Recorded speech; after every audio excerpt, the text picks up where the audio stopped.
আমার কাছে তো আজ ভীষণ একটা স্পেশাল দিন। কেন সেটা একটু পরেই তোমাদেরকে দেখাচ্ছি। পালক ওদিকে ঘুমোচ্ছে আর আমি এদিকে স্নান সেরে ঘরদোর একটু পরিষ্কার করতে ব্যস্ত। প্রচুর কাপড় চোপড় একসাথে ধোয়া হয়েছে, পালক ঘুমোতে ঘুমোতে সেগুলোই ভাঁজ করে সারা। এরপরে মাসি এসে কাজ ছেড়ে গেলে পরে পালকে স্নান খাওয়া সেরে কিছুক্ষণ ওর সাথে খেলা করে মেয়েকে দুপুরে ঘুম কিছুতেই পাড়ানো যাচ্ছে না। ও তো মনে হয় টের পেয়ে গেছে আজ বাড়িতে কে আসতে চলেছে। দেখো দেখো আমার বাড়িতে কারা এসেছে। পালকের মাসি, মেসো, দিদি, দিদামণি, দাদু, বাপরে বাপ, কতদিন পর এত দূর থেকে মানুষগুলো কত কাছে চলে এসেছে। আমার যেমন ভীষণ আনন্দ, তেমন পালকের প্রথমবার এতজনকে একসাথে দেখে কি করবে যেন দিশা পাচ্ছে না। কিন্তু কাউকে দেখে যেন কাঁদেনি, এক দৃষ্টি সবার দিকেই চেয়ে রয়েছে।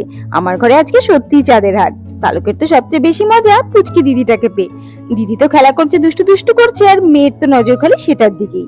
দিদামণি আর দাদুর কোলে কতদিন বাদে আদর খাওয়া, প্রথমবার মাসিমণি আর মেসোমণিকে দেখা, সব মিলিয়ে সবার কাছেই ভীষণ মজার একটা দিন।